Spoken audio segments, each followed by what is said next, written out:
All right, welcome back again to the Sports Plug. I am your host, Xavier Williams. Unfortunately, today we don't have Jordan Briggs, my co-host, but today I finally get to say, "Return of the Mac." Yes, sir. Welcome back, Mackey McKnight. I Appreciate it, appreciate you. man. Appreciate you Thank you coming for back having on the me. show. Today we will be discussing episode 9 and 10 of The Last Dance. Um, let's get right into it. How'd you feel about episode 9 and 10, my friend? I liked it a lot. I actually didn't watch it last night. I watched it right before I came over here. Shout out to On Demand. Yeah, absolutely, man. Saved my life. But it was good. I still had the chills watching it, and all the storylines that they touched on. Just keeping us informed and keeping that like that scratching that basketball itch. Still, it was amazing to me. How about you though? I did the same. I didn't get to check it out right when it came out, but I watched episode 9 last night and episode 10 this morning. Okay. Um, I think, to be honest with you, 9 and 10 wasn't as good as 7 and 8. I could agree with that. I could agree with that. I think I was hoping for even more. Yeah. Like I don't know. I guess that crescendo, at Hmm. the end of a beautiful orchestrated musical performance. I was waiting for that last, but Yeah. I You guess didn't get I that. didn't get it. But it was I think it was still a great documentary Hmm. from 1 to 10. But I guess 9 and 10 just didn't do it for me. So would you have rather it ended with like the 7 and 8 type of vibe? Honestly, yes. Yeah. Okay, I can see Honestly, that. yes. But 9 and 10 wasn't bad. I don't know. I think with 7 and 8, if it would have ended at 7 and 8, I wouldn't have been mad. So you would have called it like ghost status if it was like ended like on 7 and 8. Again, man, the way it gave me some chills. Yeah, yeah. It easily could have probably won an Emmy or an Oscar or what, one of them beautiful awards that everybody gets for a production that you put on like Yeah. that. I definitely felt the chills and like that emotion on I think it was the end of episode 7 a lot when he was talking about like his competitive Yes, drive and when he yes. touched base on his father and Father's Day and things like that. That really had me going. But even like this episode 9 when Steve Kerr talked about it, I feel like it still had that type of emotion. And then the last shot, which that still was big Hmm. to me with episode 10 and everything. No, I definitely agree, and of course we'll definitely get into that a little bit Hmm. later on. First things first, Reggie Miller versus Mm, Black Jesus. mm. I love that. Reggie Miller, that's what he referred Michael Jordan to. If you haven't watched episode 9 yet, he referred Michael Jordan to Black Jesus and whatnot. And how'd you feel about that play out? That was cool. He called him. I never called him Michael Jordan again. I call him Black Cat, Yeah, Black Jesus. yeah, Or get that black cat out of here. I like that. That was pretty cool. And I like that whole battle sequence and how they went to Game 7. Because I mean, I think I said it last time.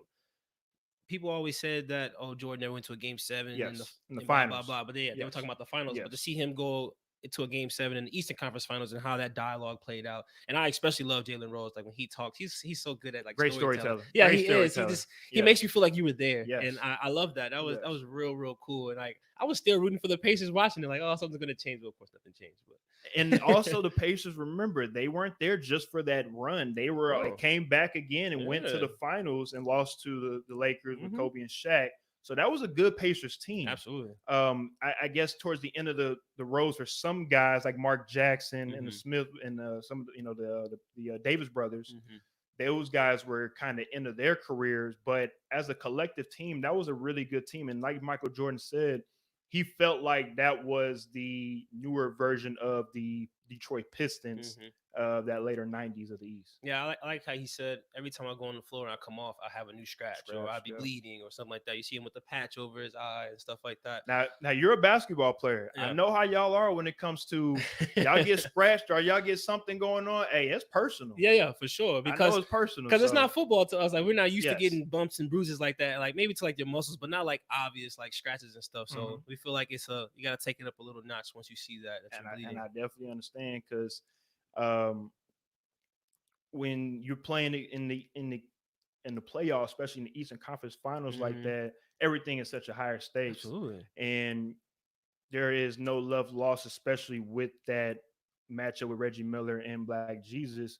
They showed a clip of them in the I want to say was it 90 I want to say 95 season or whatnot where Hmm. they went up against each other and they had a little scuffle. Hmm. So I think with Reggie Miller, he was definitely like, I know who you are, but I'm Hmm. not going to let you intimidate me and push me around because Yeah.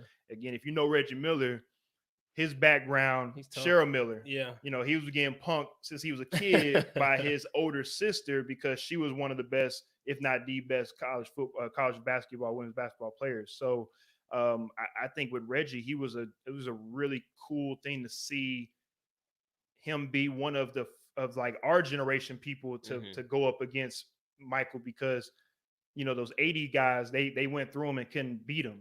Reggie couldn't beat him either, but at least he took on that challenge. Yeah, for sure. But well, you called it a little scuffle, but MJ got him pretty good. He got he got a nice little he got little, all that chin. In him. He did.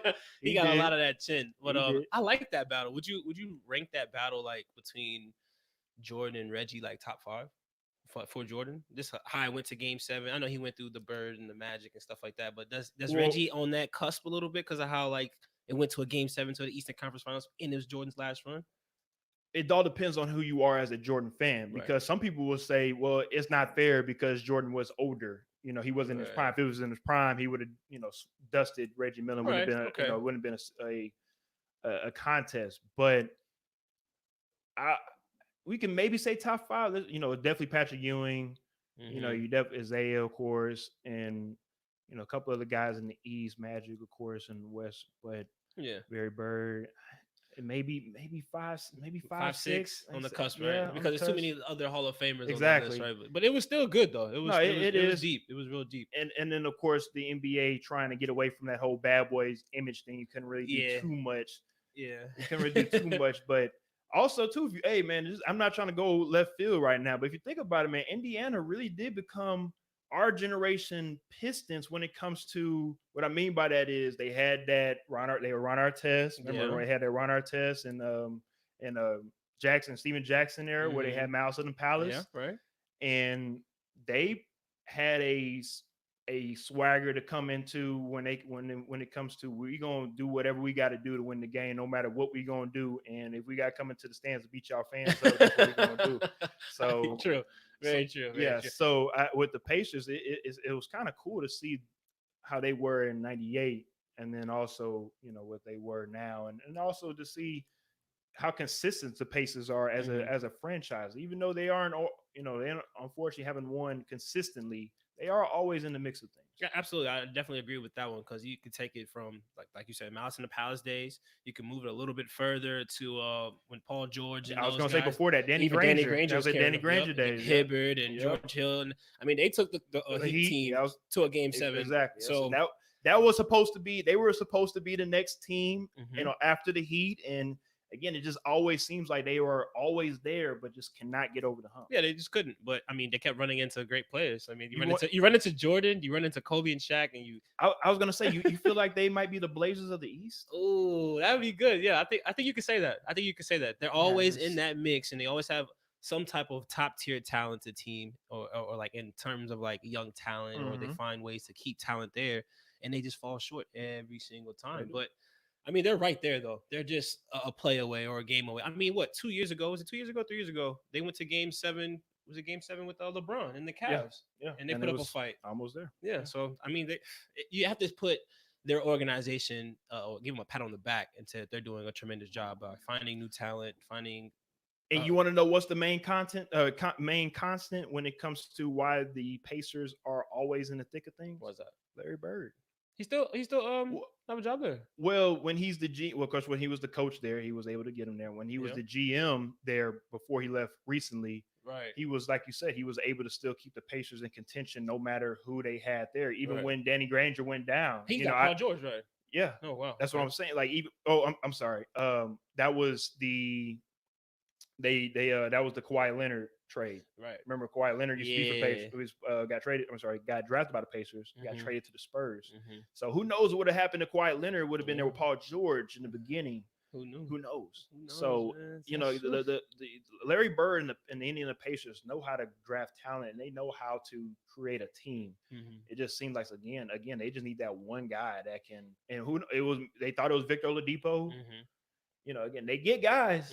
It's just. I mean, Sabonis was an all-star this year as well, and Miles Turner, UT kid. He I mean, they show promise, and so Oladipo just needs to come back healthy, and then maybe they'll have that little push. But we'll see. I like that team. I maybe we was thinking maybe it was this year. maybe they can get some pieces going, especially in the East. But maybe it'll be next year when it comes to that. But anyways, on to our next question. If Michael Jordan makes that double clutch 3-pointer in Game 4, what would you rank that in MJ last second buzzer beater shots? Whew. It's definitely top 10 because the degree of difficulty, I believe. From three ball, he doesn't really shoot three balls to like game winners. They're usually like 2-pointers from the Yeah, left it's like or like, Craig Elo, yeah, right that little 15, top of the 18 key. footer. But for the fact that it was a double clutch 3-pointer in the setting it was in, it definitely would have been top 10. But I mean, he damn near made it. He damn near did. Very It went close. halfway in and halfway out. So Yeah. I mean, I would definitely put it top 10. I mean, the last shot was still a push off. So it was no push off. He was a smooth catch. He just had a double pump and it was over two guys. So I think he would have been top 10. How about, what do you think? I mean, like you said, at least top 8. Yeah. I mean, that's, of course, we had the iconic, some of his iconic shots, of course, easy top 5. But like you said, with the degree of difficulty with double pump and, the way that the stakes, just before they, Reggie makes a beautiful three-point shot fading away. And On Jordan. yeah. So if Jordan was to come back and hit that shot on it was Reggie, right? That came and swiped. Yeah, I think it was Reggie and somebody else came late. And if you were able to make that shot, I mean, they already talk about the tall tales now, Jordan. Just imagine they would have made that shot. So I mean, he dang near did make it though. So even when he missed it, I was like, dang. I mean, it's not a better shot you can ask for or a better chance. So that was that was miraculous. Best you can get right. There's such thing as a good miss, and that was a good miss. I definitely agree. All right, off to the Utah Jazz. Of course, in this episode, they kind of go back and forth from 98 season to 97 season. If you have watched this episode, so they touch on a little bit on the Utah Jazz, of course, when it comes to their fans, when it comes to just the atmosphere there, and of course, a guy named Byron Russell. And if you watch the episode, of course, Byron Russell apparently is talking a little bit of trash when Michael comes in and do a little shoot around with John Stockton and Karl Malone. And again, if you're watching the episode, you see after in the Indiana game or even in the Utah game, after they get done playing, no matter how hard fought the battle is, at the end of the game, they dap each other up. Hey, I'll see you next game. Right. I don't know how you feel about that, but I love that type of respect right there. Hey, if the level of respect is there for the other opponent, then I mean, I love it. I love it because at the end of the day, you could put on whatever showcase and dramatic performance you want on the court and have everybody believe whatever it is. If you hate each other, love each other, whatever it is. But behind the scenes, if Karl Malone came into the bus and dapped everybody else after he lost. I don't know about you, but I would be hurt to be even thinking about going to somebody else's bus and be like, "Hey, man, good game, good game." Yeah. That's a different type of man to be able to do that, to put your pride aside and look the opponent, the person that just beat you in the eye and be like, "Man, good game. Thanks for shattering my dreams and goals." But and there are some, and you play, there's some guys that don't mind playing the game and that are okay with not winning. Hey, I don't understand that though. But there are some guys that are like that. They don't have to, if we don't win, it's all good. We can move on. It is what it is. No. I'm not saying that you have to go into a corner and cry and be depressed for the next 3 months because of whatever.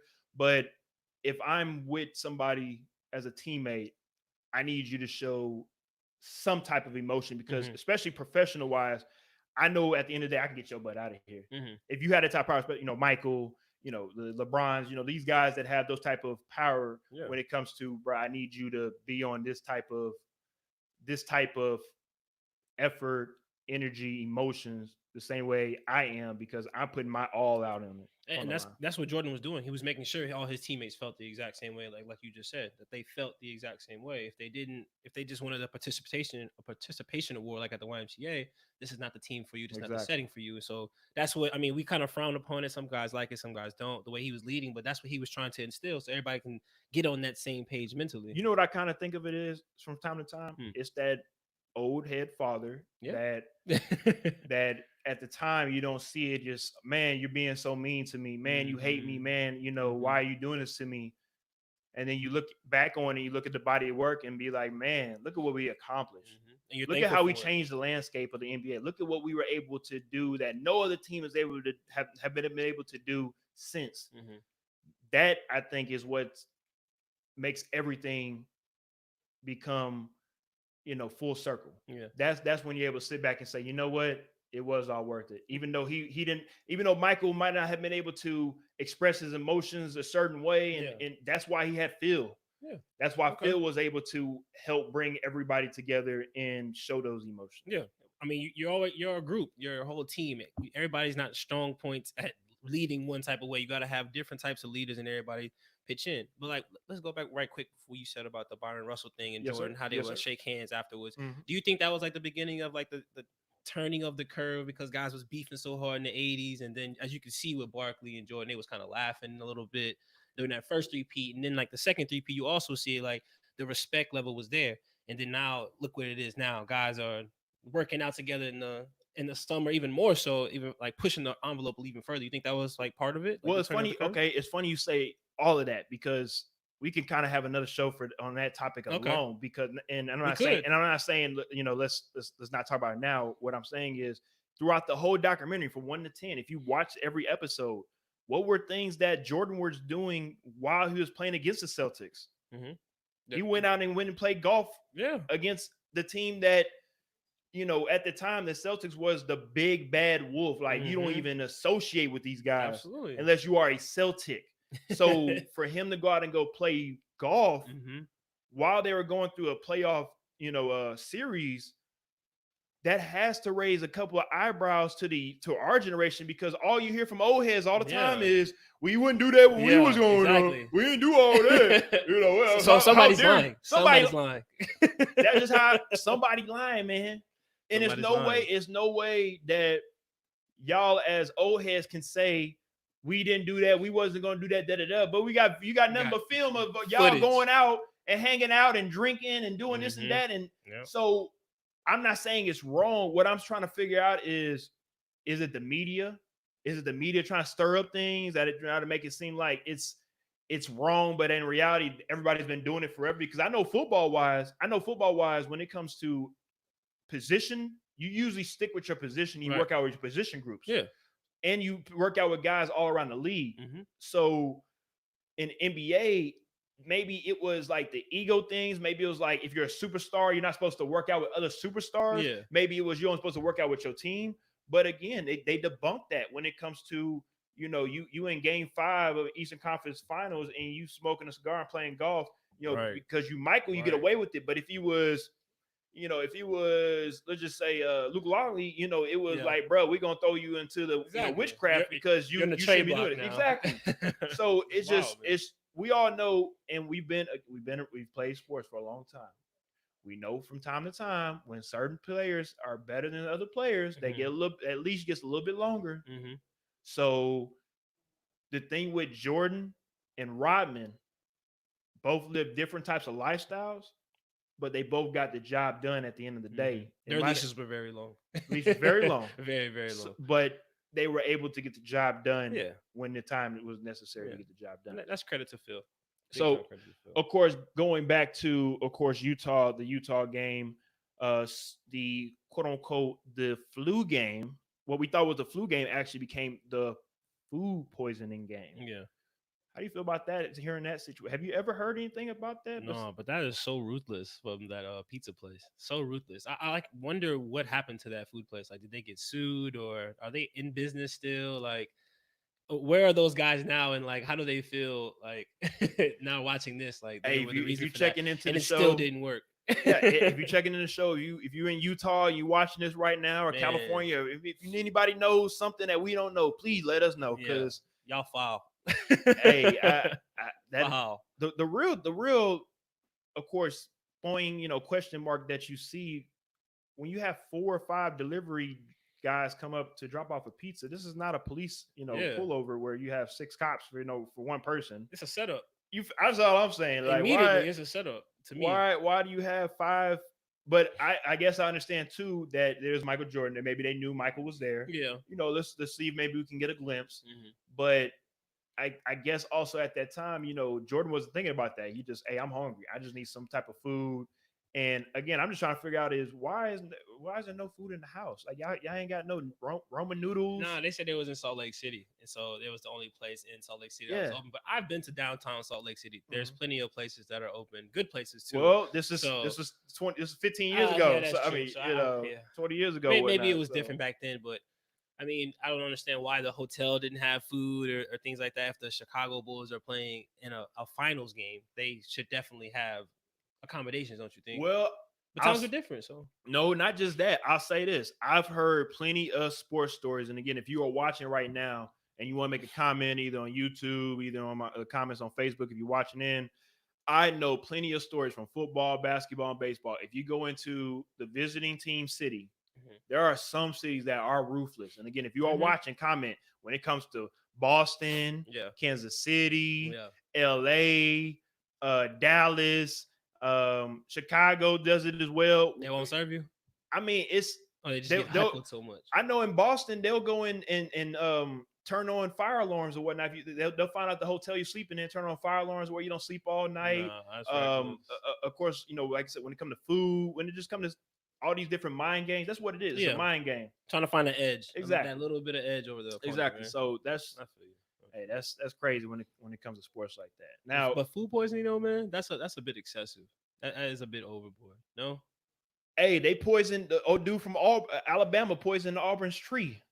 I can't Yeah. remember his name right now, but he That is. poisoned the tree. And so I'll say this: when it comes to sports, people are crazy Yeah, that is in a true. good and slash bad way. People are crazy.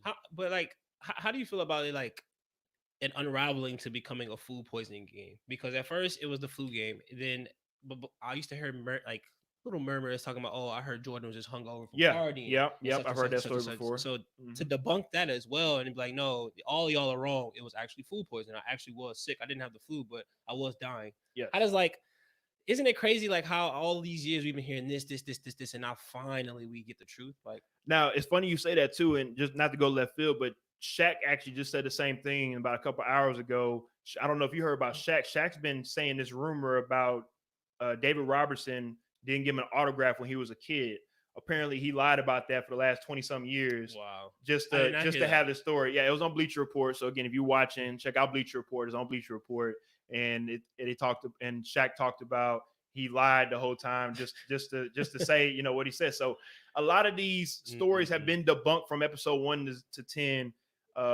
When it comes to Rodman situation, Mm-hmm. Scotty's contracts, just Yep. whatever it is, good or bad, a lot of these questions that were in the air have been debunked. Yeah.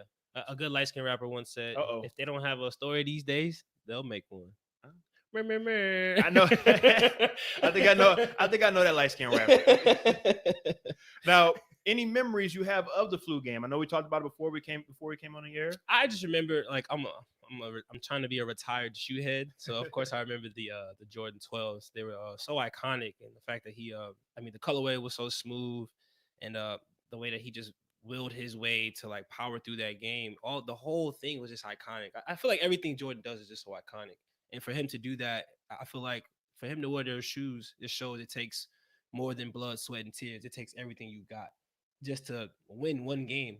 You could have just sat out, but as you know, as we're taught as young men or even as Gotta athletes, play period, through it. you got to play through Gotta it. play And through it. if you don't play through it, then You're a punk. you're considered weak, You a weak. punk. You're the Yeah. weakest link, and you're not cut out for Yep. this. And so you got to go out there. And I think I love the fact that he showed that toughness. And maybe the kids get tougher these days, but these days we're getting more reasonable with the kids. But what? Well, we're the same age. We're around the same age. I think you're a couple years younger than me. Yeah. So it's not like you 4, 5, 6, No, 7 no, years no. younger Like than me, two. to where it's Yeah. like we have a big age gap.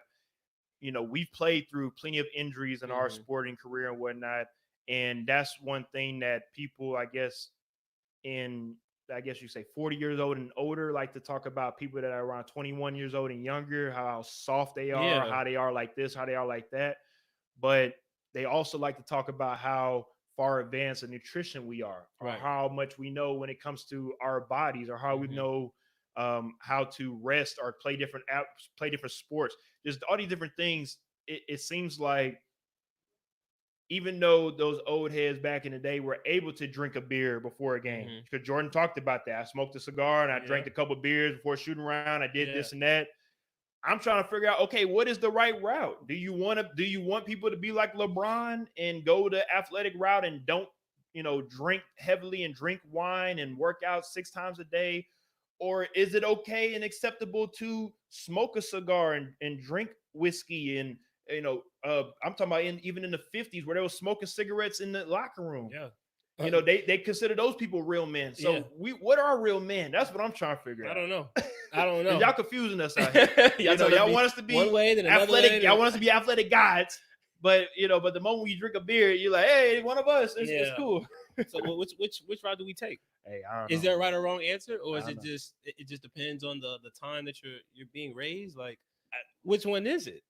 I think for the most part, to be completely honest, it has to do with where you come from. Okay.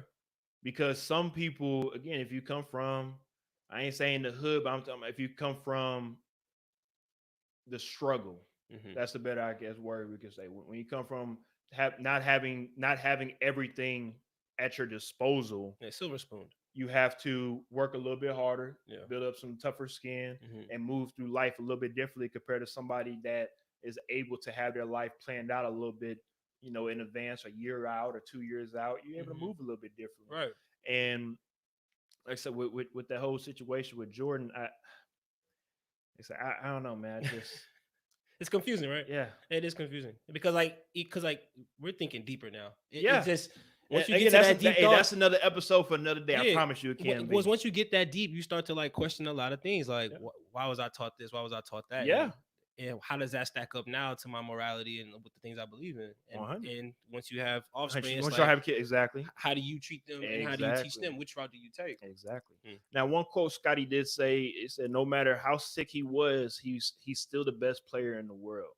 Now, again, being able to be sick and be able to still put up a performance like he did in the flu game, that just, like we talked about before, that just shows how great he was, to be able to will his way through whatever it was, to be able to put his team on his back and win a championship, a game, a series, whatever it was. Yeah, it was in the finals, so the stakes were pretty high. And I think it's funny. I was on Twitter and I saw this one guy. He tweeted, he was like, "Yeah, Jordan gave me inspiration to fight through when I saw the flu game when I was younger." He played football. He was a receiver. I forget his name. He was like, "So I went out there and I had 2 catches, 15 yards, and a fumble, and we lost." Yes. So he was like, "It don't work for everybody," but he was like, "Man, I tried to muscle up, but I messed up." Shout out to Andrew Hawkins. That's what it was. You're talking about Andrew Hawkins. Yeah, shout out to him. If you are watching the show, go check out Andrew Hawkins on his Twitter and whatnot, because I did see that tweet as well. That was funny, man. That was when he was playing for the Bengals. He played a wild card game against the Texans.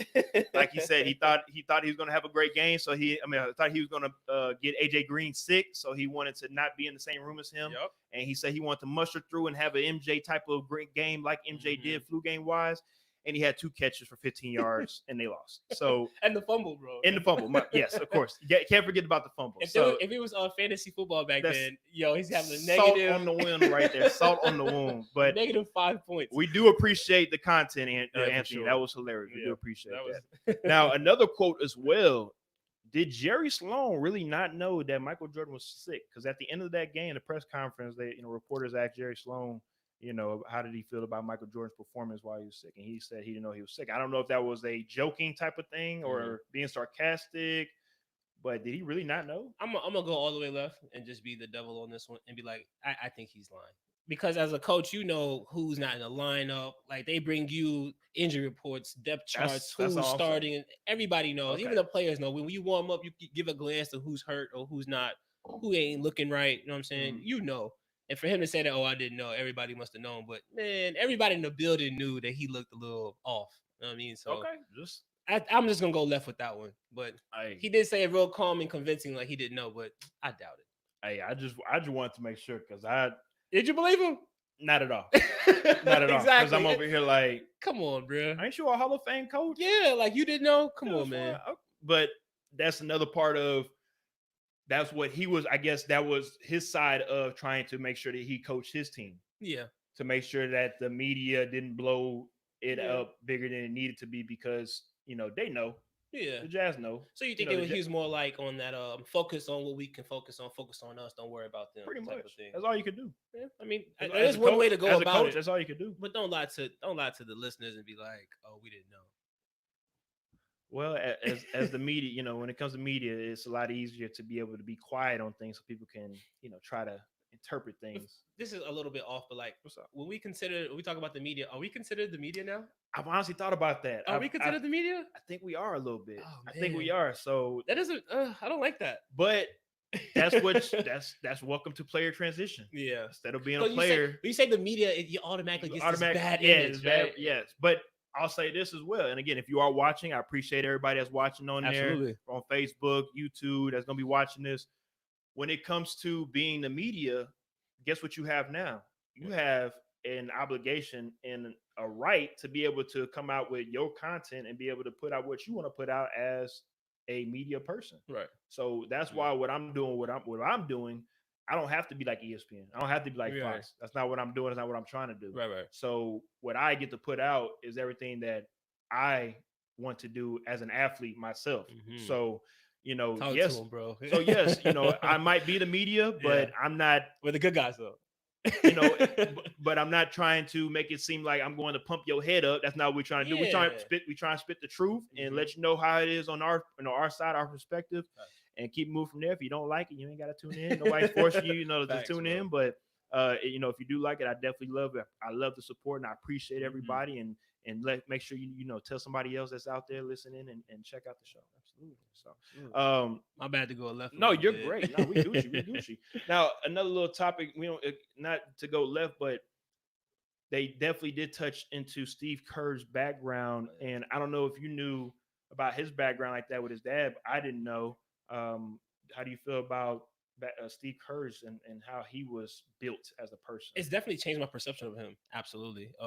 At first, I just thought that he was this lucky guy that just kept getting the luck of the Irish. Everybody with the Warriors, everybody inherited. The Spurs, everything. It just felt like everything just kept lining up so perfectly.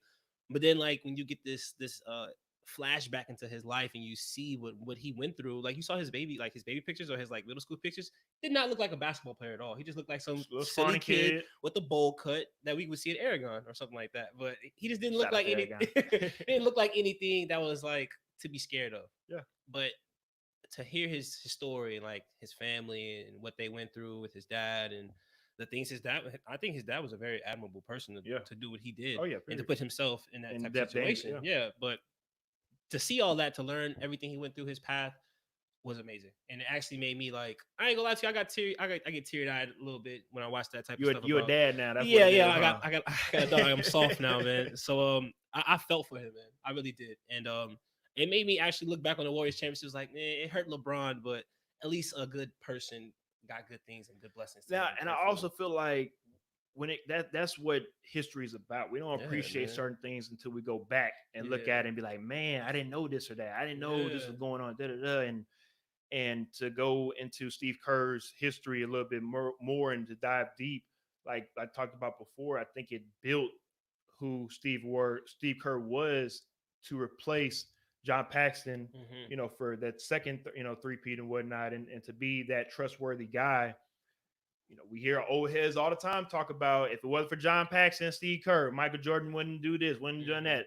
That's probably true. Yeah, Nobody's denying that. Yeah. But at the end of the day, Michael Jordan wouldn't have passed it to Steve Kerr if he didn't do what? If he didn't trust him. Yeah. If he didn't feel like he was somebody that I can rely on to take that big shot.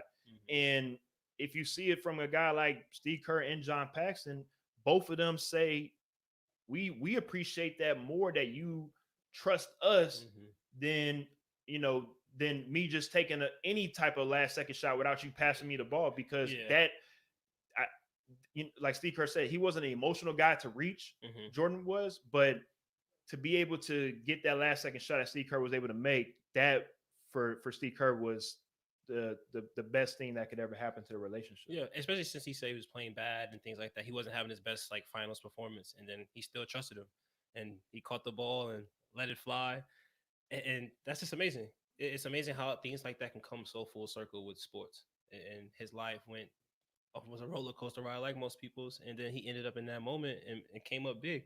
what I really enjoyed was that they said all this like the sad story. Then they got to like the game and then the championship celebration, and he was like, "Oh, Phil drew up a play, and Michael said he Yes, couldn't handle it, yes, so they were gonna yes, put the ball in Steve's yes. hands." The And the he, championship speech that yeah, Steve and he Kerr was gave like, was "That's my nice. story, and I'm Sticking sticking to to it, yes, it." I sir, was yes, like, sir. "That's how you put an exclamation point on the story right But there." again, also too, I think it just goes to show that, and I'm not saying because I just had a conversation with shout out to my uncle and shout out to my dad. Had a conversation prior to, and if you saw on Bleacher Report, they had a little picture of the 2017 Warriors going up against the 98 Bulls.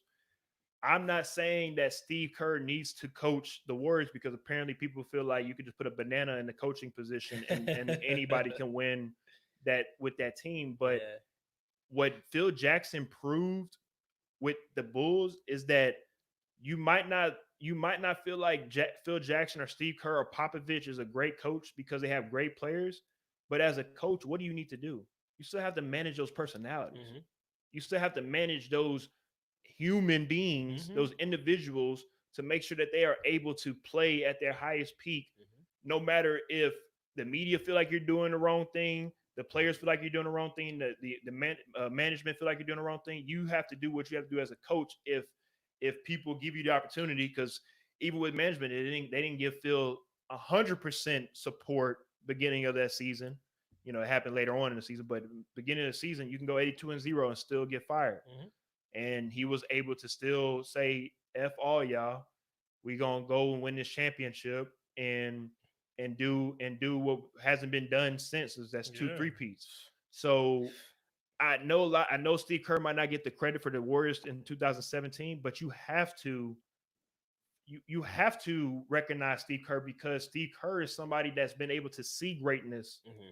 from not just the Bulls, but like you talk about with San Antonio Spurs. Hmm. So I felt like with the Warriors, they said, "Hey, man, we need to put this guy in this role because he's seen this and that. He can Hmm. mold Steph Curry and Klay Thompson, and of Hmm. course bringing in Kevin Durant and make this into what it needs to be." And I feel like the Warriors, to solidify all of them, they just have to win one more. Yeah. When everybody come back, because Klay gonna be healthy, Steph gonna be healthy. Who knows what happens in the draft? Yeah. If they get all those pieces together, Yeah. they can make another Man, run you for made it. some great points there, man. I just gotta say that you made some real good Again, points. I don't play basketball. I just No, but you I hit just the know nail on about the it. head. There's a lot of alpha males in basketball. It's Egos are, sports. yeah. It's It sports. basically, even if guys are role players, guys become alpha males in a role player type of mindset. Like they be like trying to perfect that role.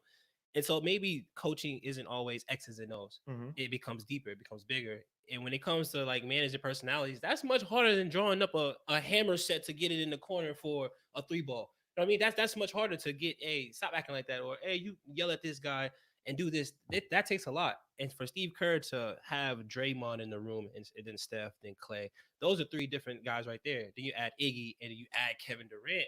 That Because that takes a lot of mental toughness to work through. when they had that documentary of the Warriors, it's gonna be a fun documentary to watch as well. It's gonna be Because crazy. because let's be real, that's dynasty could have easily stayed together. Draymond probably messed it up, and I'll have no problem saying that. And who knows, I might be wrong, but Draymond is, to me, I feel like was the alpha male that drove KD out of there, Yeah. even though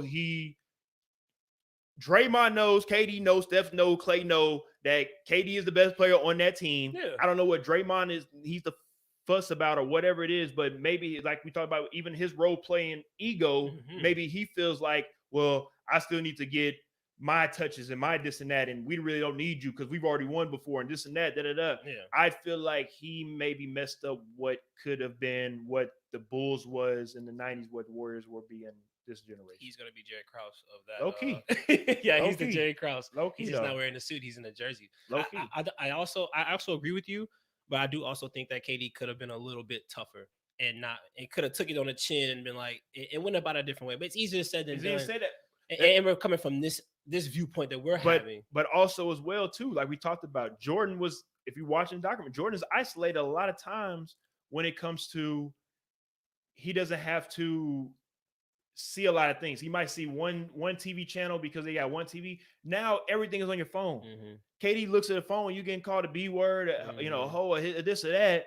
every time you turn on your phone, that gets stressful. That gets stressful. Yeah. And I know, again, people want to say, oh, you can just turn your phone off. You can just do this. You can just do that. No. Bro, when you getting called certain things all the time, that's going to take a mental toll. And if you just want to go out there and just do your job, like people tell athletes all the time, hey, you go out there and go do your job. Shut up and dribble. Exactly. Yeah. If that's what you're trying to do and people not allow you to do that, of course you're going to feel some type of way. Yeah, absolutely. I mean, you're only human. They're only humans. They're not, just because they're basketball players and they're high profile guys getting millions of dollars doesn't mean that they don't have feelings and things like that. I get it. Well, you know how it is. When people got money, you ain't supposed to have feelings. Yeah. You know how that goes. But them old school quotes again. Yep. Old school quotes. Well, speaking of old school, the cool thing at the end of Game 7, you saw the handshake between Larry Bird and Michael Jordan. Yeah. How do you feel about that? That's respect. That's greatness on greatness, bro. That was Larry's first year, bro. That was his first year. I'm also talking about the quote too. Yeah. Remember the quote? Yeah. That's, fuck you bitch. I thought it was hilarious. My bad for the kids that's out there listening. But if you watch the documentary, you saw it on there. Larry Bird, he knows, he's seen this guy throughout his whole career playing, now coaching, and he knew that at the end of the day, if we cannot close him out in either Game 6 or Game 7, it's over. Like he's going to beat us, and he did. And like you said, that was the respect that Bird was paying to Michael Jordan. He wasn't mad. He was just like, man, you got me again. Like, dang it, you got me again. Well, he's never beaten Bird. He's never beaten Bird in the playoffs, did he? Well, Bird got old, and then that was a wrap. He didn't beat him. No. I ain't talking about, my bad. I know, but that was I think that was Jordan's first time actually beating Bird in something significant, right? Yes, correct. Okay. Yes, correct.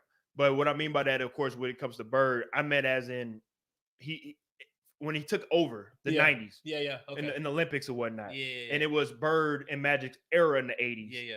And Bird and Magic knew, because we saw it in, I want to say, episode 5 and 6, he knew that he is the next guy. Yeah.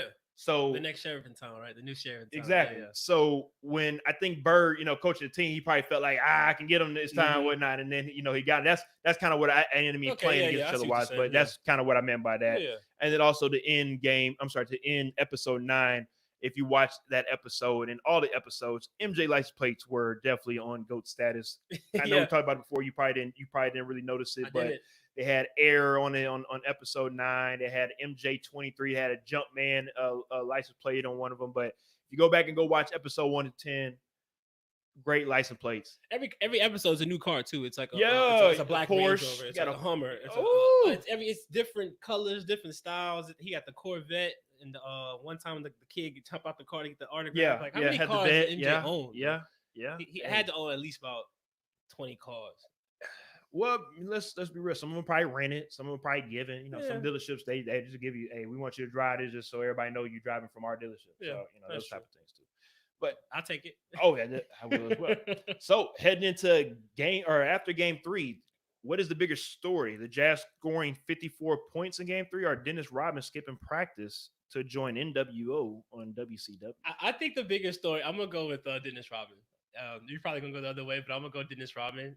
In the 90s, you're definitely not skipping NWO in the 90s. That's when wrestling was at its peak. And great times. WCW, WWF was at full peak. So I understand that Dennis Rodman has an obligation to go, and it's just the finals and stuff like that. But he needs to be at his job. But I'm not missing that payday in NWO in 98 like that either. What about you? What's bigger? Now, it's funny you say that. I guess you think I was going to go 54 points. Oh, I'm definitely going. Man. No, I'm definitely going Dennis Rodman. Never going Dennis Rodman, because again, this is the era of no social media. Yeah. Like, for him to pull this off it was off the chain for him to pull it off. And if you don't know the background of it, I saw a little tweet and it said Rodman skipped a media session the day before Game 4 of the 98 NBA Finals and was fined $20,000. He instead was paid $250,000 plus the use of a private jet to appear on WCW.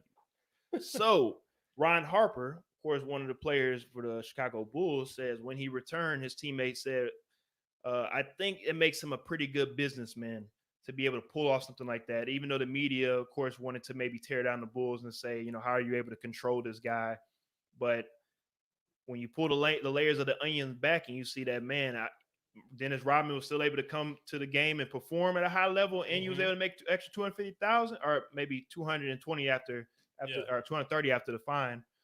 But I mean, hey, that's not too bad, not too I mean, shabby. he still ended up in green. Like he still got positive. I mean, he got fined. He still ended up in the green because he got paid for doing that type of stunt. And like you said earlier in the show, you give that leash gets longer when you're able to go do things like that, still show up and perform. So I mean, he already had proven that he could do those types of things. It's just the stage in which he decided to do it. It was just a little risky, but I mean, I'm pretty sure like back then nobody knew that Dennis Rodman skipped until you're watching wrestling. You're like, what is he doing here This is instead of this is true. This is what is true. he doing there? Like And that's crazy. and shout out to Greg Turner, checking out the show. He said Dennis Rodman is the creator of load management. So not Kawhi, not Kawhi. Not Kawhi. So of course, when Dennis again, when it comes to history, we don't appreciate things until we go back and look at it. Yeah, But Dennis was a wild cat, man. Dennis was able to do some things that, looking back on, he's like, hey, how are you able to get away with it?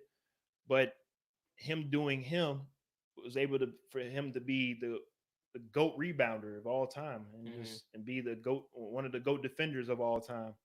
And I think that shows everybody, hey man, go, if you whatever you're doing out there in the world, go do what you want to do at the highest level that you could possibly do it at, and who knows that can come out of it, no matter how people think or feel about you. Do you think that Dennis Rodman crawled so guys like Ron Artest could run? Of course. Like guys can actually come in and like just be themselves. Like Shaq wasn't. He's a big personality. He's not like just a wild personality, but like he's able to be himself, be the Diesel Man, and like market himself in a way that he could be himself and continue to produce. You think that Dennis Rodman kind of paved that way for like guys such like that? That's a great question. 100. That's a great question because it's not just. I mean, Dennis is. I'm sorry. Well, of course, one of them. But of course, we always talk about Michael. Everybody wants to be Michael, right? Yeah. But we also have all these NBA legends that come before Michael. And Michael had a quote saying that he doesn't like being called the GOAT because there's legends that come before him that feel like those guys are probably GOATs as well. That's also the same thing we could talk about with generational players when it comes to, we look at a player and say, hey, I want to be like this person. So now we're seeing offsprings of so-and-so in this generation, or even of course in the next generation. There's gonna be I cannot wait for there's gonna be a defensive guy that's gonna come in there and say, I don't care about points, they're gonna care about this or that. I just care about drawing fouls, getting rebounds, and making sure that Steph or Trey Young or whoever it is can get an extra shot, because that I know what my job is. Yeah. And as long as I do my job, I can go out and go do whatever I want outside of the court. And I think a lot of people, and you play basketball, a lot of shooters now are just turning straight, or not even shoot. I'm sorry, all basketball players just turning straight shooters. It just seems like nobody wants to do the nitty gritty anymore. Yeah. That's kind of how it's going right now, man. Evolution of the game. But we're gonna have to go back into the paint sooner or later. Yeah. We're gonna have to get back into the paint. And you're gonna have to play a little bit more scrappier defense to get those extra boards. And I just feel like there's gonna be another version of the worm sooner or later. I hope so, because I think it's good for basketball, even for people that don't know much about basketball. When they watch people like that play, it brings them in. So you bring in more fans to the game. So I like that type of And thing. you know what else it also does as well when it comes to people like Rodman? Rodman don't get, of course, the same amount of credit as MJ and Pippen, but Rodman is the exact example when it comes to what a team needs. Yes, sir. That's the reason. Is the reason why a team cannot win with just scoring, with just facilitating. Got to have a little bit nasty. Got to have a little bit of grit. Got to have some defense. Got to have this or that. And that's why those pieces come into play. Why certain teams are so great. The Lakers and the Philadelphia 76ers back in the day, the Celtics.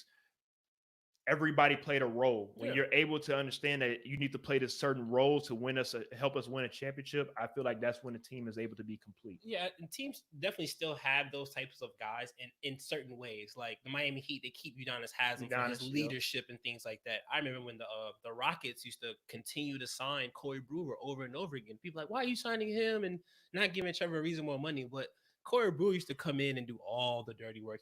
I seen him save a couple basketball games for the Rockets off pure hustle. He wasn't the greatest shooter or scorer, things like that, but he'd come in, he'd fly around and just do everything for you. That's right? true. No, So every team keeps that type of guy. You know what I mean? Still, it's not as in an extravagant way as Dennis Rodman was. No, I definitely agree. And of course, nobody can have the same type of hair as Dennis as Oh well. no, So never again. That's It's never that 90s Bulls, man. I'm telling you, there's a lot of GOAT stuff going on there, man. From the cars to the fashion. We talked about that in the last episode, the 90s fashion, Yeah. hashtag Jordan jeans.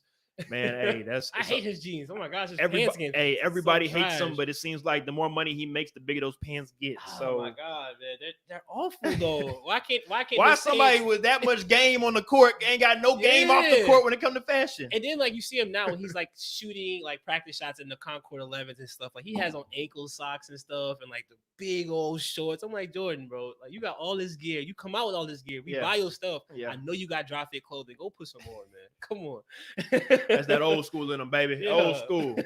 All right. So speaking of course, MJ, that last sequence, of course, with the Jazz, was it a push off? Yeah.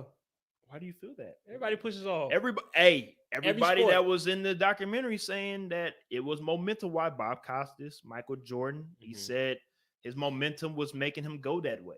Yeah. Okay. So even you can put it into every sport, bro. Like especially basketball and football. When you come out of a break or something like that, you give a little love tap. When you come at the top of your break of your route, you give a little. You give the defender a little, just a little bit. Referees, if you're watching this, Everybody does. I do a little sham. You can see it, like when you really watching them. Like the same thing with basketball. You give a little shoulder, or you give a little chicken wing. James Harden get it right here, so you can't see it. Everybody does a little something. Just back then, you give a little more. But Reggie had just pushed off the series before that. No, and I'm happy that you brought that up. Yeah, because that also goes and shows you how much IQ is involved in sports. Because to regular viewers, it might seem like, oh, that was a cool 3-point shot that he made, blah blah blah. But in reality, like they all knew a play was going to get drawn up. They all knew where the ball was going. Reggie knew where the defensive wise Michael was going to be. So he said, "What? I'm gonna put pressure on the referees to make this call. Because if you make this call, then you got me. But most likely you're not, because we watch, you watch sports in the playoffs, they do swallow their whistle from time to time, depending on the circumstance, the game, and just what's going on in that game. And I respect the utmost of Reggie Miller, knowing the situation that he's in and saying, I'm gonna put that pressure on the referee to make this call. And like you said, literally push it straight through his chest. Yeah. It wasn't like a forceful lineman type of thing. But he did enough to create separation. Yes. And like you said, it's an art, it's a type of art to it. Because Jordan did a little push off and everything, but like we live in Houston, so we see the art all the time with James Harden. It's an art to draw fouls like that. But like you said, the referees swallow their whistle. It's a different ball game once it hits those playoffs, and that's when you see him start to struggle, because those mind games ain't really working. They just want to see you just get the bucket outright. So that's when you start seeing him fall and stuff like that. No call. He's like, man, you was getting all that in the regular season, but it don't work in the playoffs. I think the great ones use that to their advantage, like Michael did. I mean, why not? And he said it. I think it was episode 9. He said Byron Russell, he plays defense on his toes. Yeah. So of course his momentum, he gonna catch him slipping. He said, if I fake one way, he gonna keep going the way if I jerk back. So maybe it was a little push off. Maybe it was his momentum. Maybe it was a mixture. I think it was a mix, but as well as a push off. Well, again, if you are watching out there, let us know. Do you think it was a push off? Do you feel like it was a clean shot from Michael Jordan? I want to know. It's a clean shot, not a clean move. Well, my bad. You're right. Let me correct myself. Was it a clean move by Michael Jordan? The world will never know. We will know. So also as well, how does Phil Jackson GOAT status look after the Last Dance? Big. I mean, him, Belichick, I feel like he's in that type of realm now. Well, if it wasn't already confirmed, I mean, to know that he even continues on after this and goes for another three-peat with another team, like that's unheard of, bro. That's unheard of. Well, again, you're somebody that plays basketball at the highest level. I know people that feel like it is easy to coach teams when you have a lot of the talent, or you have all the talent.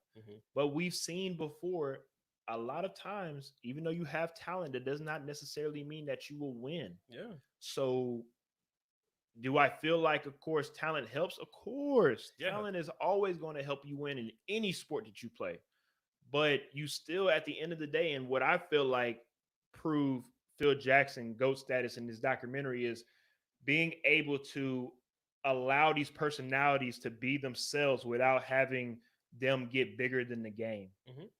And that right there is the beginning of what he was able to do with the Lakers. Of course, Mhm. he started off with of course the Bulls, and then he did it with the Lakers, and do it in LA as well, and win five more. I mean, it's just hard to say, Phil Jackson isn't a good coach. I mean, what are you talking about? Right. I mean, to say, I think the conversation has to be: is he greatest of all time or not? It's My not bad. Yeah, even there you go. if My he's bad. good or Yes, not. He's definitely good. He's past there you good. go. He's Yes, great. But like you said, it is saying something in a loud volume if you can control all those personalities, man. I'm talking about, like you said, from Rodman to this one to that one to Shaq and those guys. Also, at the end of the day, good players, great players, and players like that know themselves and know that they're a bit much, they're gonna go try to find the system that works for them and a coach that can handle all of that. And if Shaq and Kobe gonna get together, Kobe know he a lot, Shaq know he a lot. I know a guy that can handle us, Phil Jackson. Let's trust in him to keep us, letting us be ourselves, but also keeping us on the right path. Like you look at it all the time, like just because you're in LA doesn't mean you're gonna get the greatest coach. Like it took a while for the took a Lakers to while to get get, Frank Vogel. yeah, but Period. they wanted some other guy, some other guy, and some other guy Yeah. because we need the right guy to manage all this media and all these personalities. Frank Vogel was not a sexy pick, No. but he was the right pick, and I stood by him. I'm a Lakers fan, and I stood by him being the head coach. Where a lot of people wanted Jason Kidd to be the head coach, Hmm. and a lot of people, especially in the media, feel like Jason Kidd is just there in wings and waiting to become the head coach. But I just feel like that Jason Kidd is the right guy to be the assistant Hmm. to help LeBron or whoever it is that needs to be helped. And Frank Vogel has already been a head coach before with the Pacers. Yeah. Like we talked about before, Yeah. with the It's kind of Pacers, circling around, right? circling back around when it comes to sports. Yes. And to be able to have that defensive mindset to bring it into LA, we know LeBron and company could put up 100 some points. That's not the Hmm. problem. The problem is making sure that we are able to make timely stops when it's necessary, Hmm. in big game situations. Hmm. And again, Frank Vogel might have been a sexy pick, but he was the right pick Hmm. for the Lakers. And I think that with those Bulls teams and those Lakers teams, I think that even at that time, you could say that Phil Jackson wasn't the sexy pick, but he absolutely was the right pick. And I'm He totally on definitely board. wasn't a sexy pick at He the was, time. nobody knew No, who the he heck know he he was. was. Yes, Right. And like I agree with you. Of course I'm a now Lakers fan because of LeBron. it's I all go where good. LeBron Hop on goes. the wagon. Hop on it. I'm on LeBron's wagon, not the Lakers wagon. But I agree. And especially when it comes to like those type of personalities that they Showtime Lakers are back, you have to have the main focus at the top of each morning, defense. You have to if you're gonna create championship basketball with all those star-studded offensive-minded players. You have to have a defensive guy in their ear at all times. Well, those Showtime Lakers. Do you remember, of course, who that head coach was for the Showtime Lakers? Was it Pat? Pat Yeah, Riley, Pat of Riley. course. Yeah. Pat Riley. When it comes to, hey, he was in the New York limelight as a player, playing with the Knicks, and then he was able to come in and control those. I'm not control them, but manage those personalities in LA with Magic. Magic was the guy and whatnot, and to be able to win the rings there, and then of course, him moving to Miami and building the empire that he has out in Miami. Basketball is really cool to see. Like we talked about for full circle, it's cool to see some of these players go into management roles Yeah. and become manager or GMs or whatnot, and turn their product into what it is, either in Miami, Dallas, LA, wherever it's at, and just to see again, just to see um, the way some of these relationships, the way the relationships were, and to see them form and blossom. I guess we could talk about the Raptors with Masai Ujiri. I love him as a GM. So somebody else slept on, somebody that nobody knew of, and then to uh, see his body of work finally on display, winning last year, and probably could have been in the running again to at least go back to the finals in the East. Yeah. That just shows how great he is as a general manager. Absolutely. Absolutely. He deserves a lot of credit, Yeah. especially for that big old gamble he took. That was big. No, I definitely agree. And also, they did show in the Last Dance of episode 10 that Michael was asked if he would sign a 1 year deal, would he come back? And he said that he would come back. And he said he would try to bring everybody else back. The only person that would probably have a hard time coming back would be Scottie Pippen.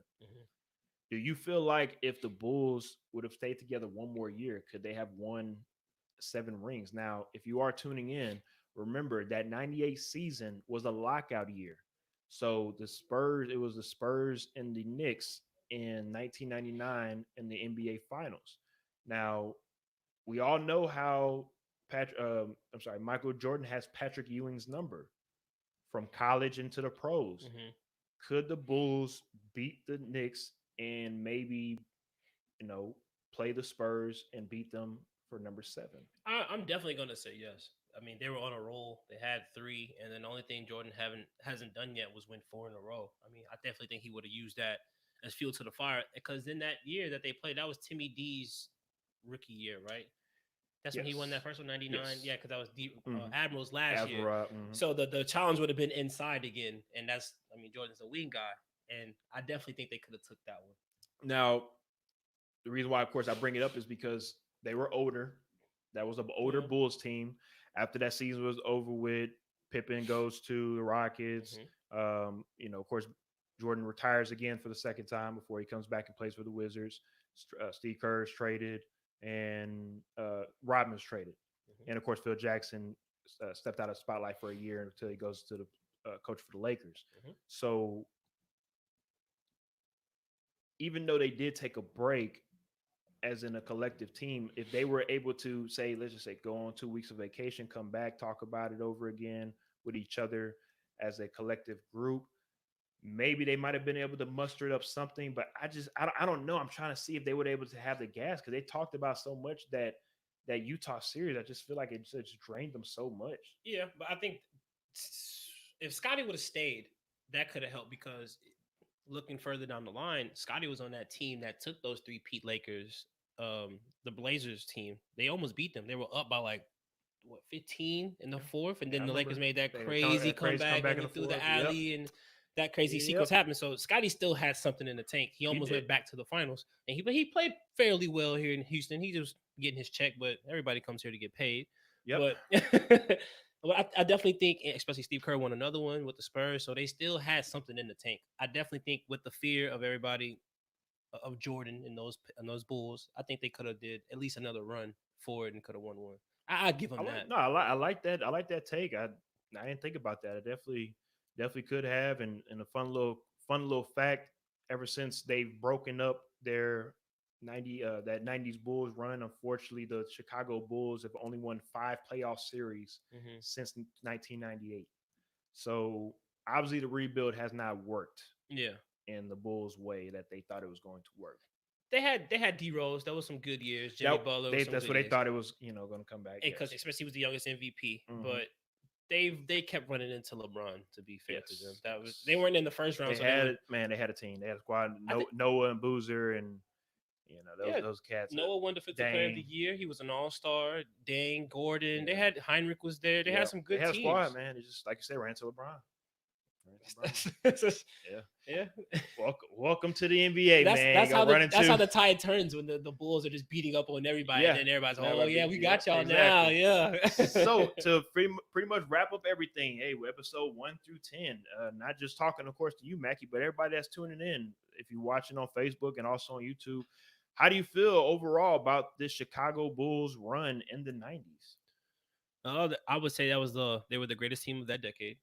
Probably one of the greatest teams, definitely top two teams ever. I would probably say they were the best team. It's kind of hard for me to debate against that Warriors team because talented wise and on paper they look so good.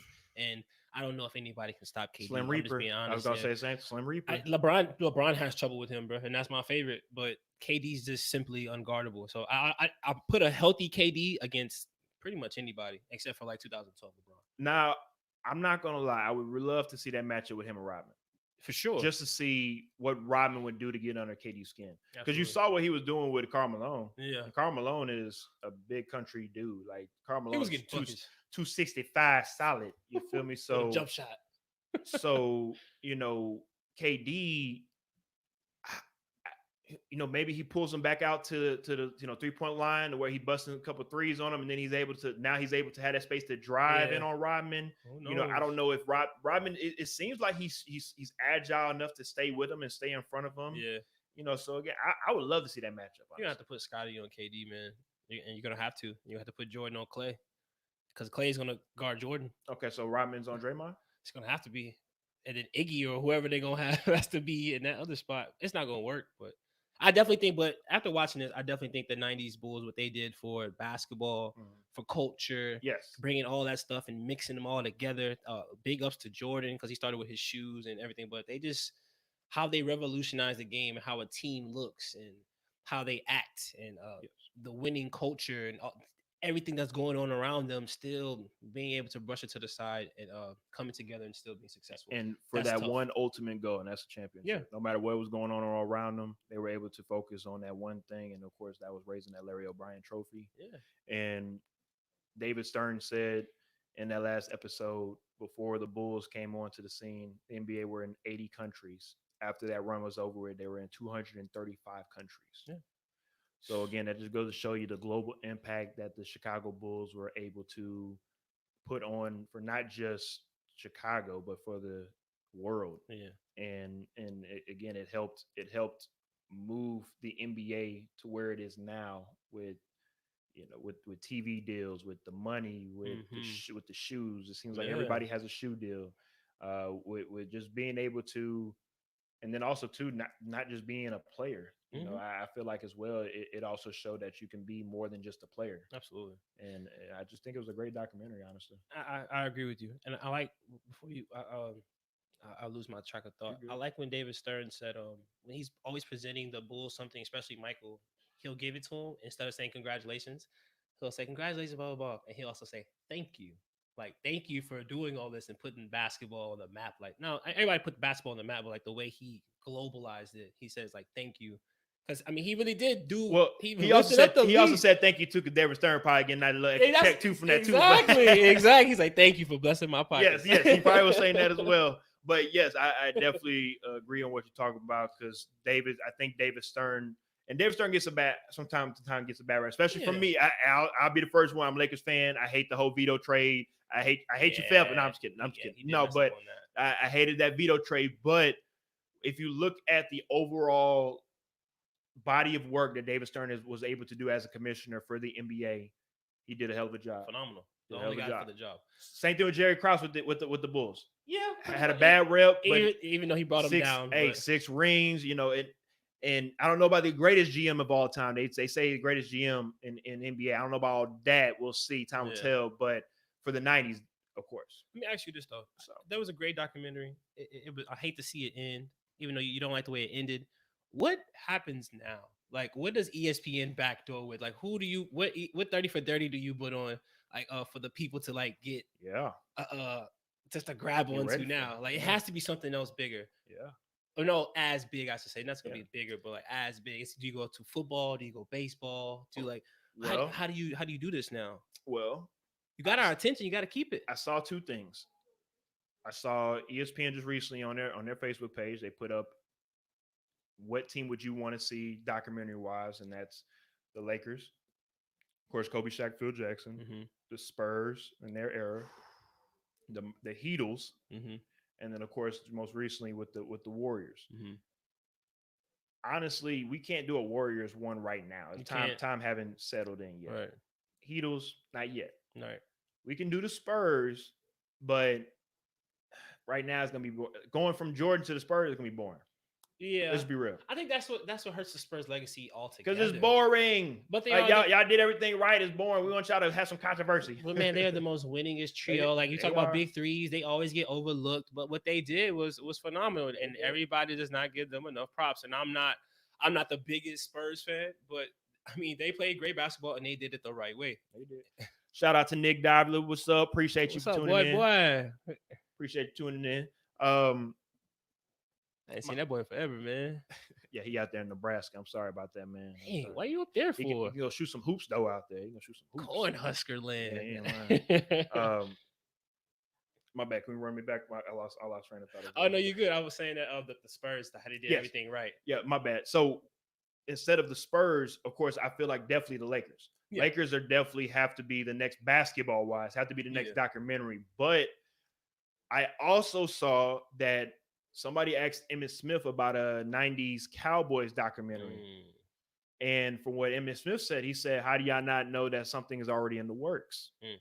So we shall wait and see. We don't know yet, but if you want to keep it 90s themes, that would be the best thing to do if you want to keep it 90s versions wise and go right to the Cowboys because they need that little boost right now as a Cowboys nation. So I think it would be cool if I know if we're like talking basketball and stuff now, but I like all sports. Oh, sorry, I like all sports, and I think that it would be cool if we could see the football side. I know you would love to see that as well, even though it's the Cowgirls, and we don't really care about the Cowgirls, but you appreciate greatness. Sports, baby, I love it all. Yeah. I mean, I would love to see that. I mean, Emmitt Smith is arguably the greatest running back of all time. He got the stats to prove it, and Depends on who you ask, but yeah, it depends on who you ask. But I mean, he got the numbers. But I would love to see that if it went to football or baseball or something like that, just to give all the sports some love and some insight into their greatness as well. Yeah, man. Honestly, I think what ESPN saw after this whole situation of documentaries, they see probably how successful it was with this first one, and then also, of course, with the 30 for 30s. Mhm. You know, you have 30 for 30s coming out as well. I saw the home run chase with Mark McGuire and Sammy Sosa that'll be coming out just during the summertime. So, you know, ESPN, they have nothing but content. They're going to be able to put out more and more content. It's just, you know, hey, what's next? We're gonna wait and see. I want to see them. I want to see another Miami Hurricanes documentary. I know they've already done 2 of them, but I want to see another one. Damn it! I can't get enough of that greatness because we love greatness. We love witnessing the backstories and things like that. Yes. You gotta. Nobody wants to see Cleveland Browns. Nobody wants to see 0-16 Detroit Lions. Nobody want to see that. Leave y'all asses in the gutter somewhere. But you ruthless. I'm just being real. Nobody want to look at y'all asses, take y'all ass somewhere. But they put them on Hard Knocks. That's what they put them on hard. Get the hell out of here. How about that? Shit. Anyway, my bad. Anyway, we're gonna finish up with this show. I appreciate you, Mackey McKnight. I appreciate Mackey before we get off topic and whatnot. I do appreciate it. I appreciate everybody for tuning in. Catch us next time. The Sports Plug. I appreciate everybody for tuning in. Stay blessed. Yeah, man.